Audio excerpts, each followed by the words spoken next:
Daily beloved brethren in Christ, loving greetings to you in the wonderful name of our Lord and Savior Jesus Christ.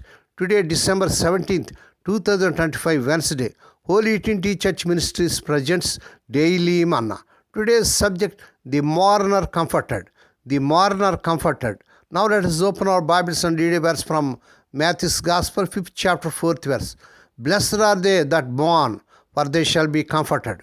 May God add His blessings through the reading of His precious word.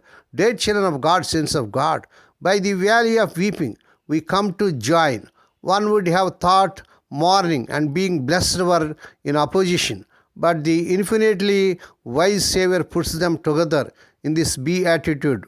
What He has joined together, let no man put asunder.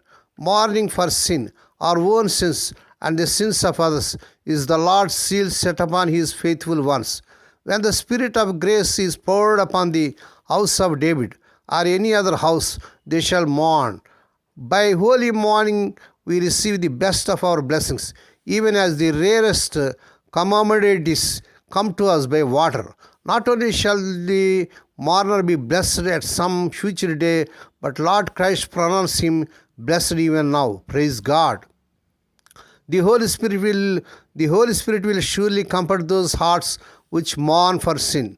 They shall be comforted by the application of the blood of Lord Jesus Christ and by the cleansing power of the Holy Ghost.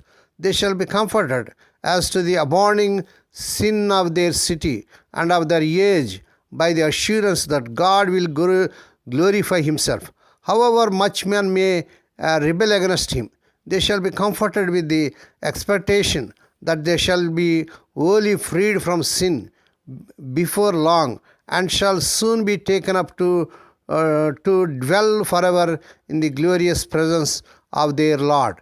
May God bless these few words. Now let us pray. Dear Heavenly Father, Holy Father, we thank Thee and praise Thee for this wonderful morning thus given to us to come to Thee and to meditate upon Thy word. Bless those who are listening daily and regularly. Bless those who are sharing Thy word to their friends and beloved ones, not only to hear, but to help them, Lord, to walk worthy according to the word of God. Lord, we pray for those who are celebrating their wedding anniversaries and birthdays today, Lord. Bless them and crown them, Lord, with the air of mercy, grace, and gladness. Perform a new thing in their life. Fulfill their heart's desires.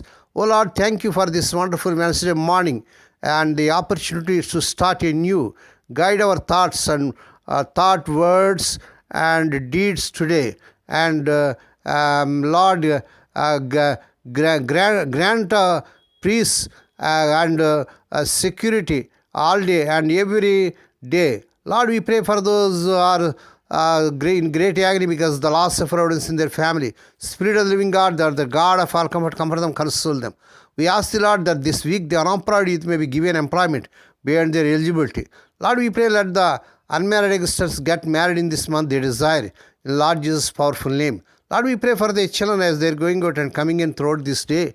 Deal with them from all dangers and actions. Give them safe journeys. We commit all these things into the mighty hands. We ask Thee and give Thee thanks in the wonderful name of our Lord and Savior Jesus Christ. Amen. The Lord bless and keep you. The Lord make His face to shine upon you and be gracious to you. The Lord lift up His countenance upon you and give you peace. Amen.